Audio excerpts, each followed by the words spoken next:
The living legend. Professor Kamrul Dhaka medical কলেজের 40তম বেসে শিক্ষার্থী।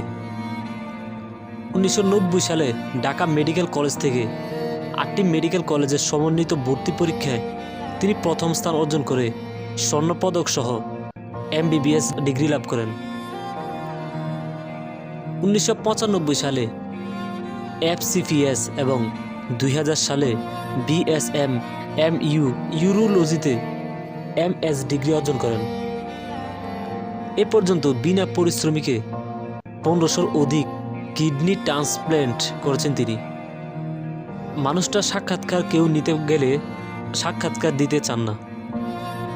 অনেক কষ্ট করে কয়েকটা মিডিয়া তাকে রিচ করার পর উনি খুব লজ্জিত হয়ে বলেছেন, দুনিয়ার সব প্রশংসায় আমাকে বাসিয়ে দিয়ে আখিরাত থেকে বঞ্চিত করেন না।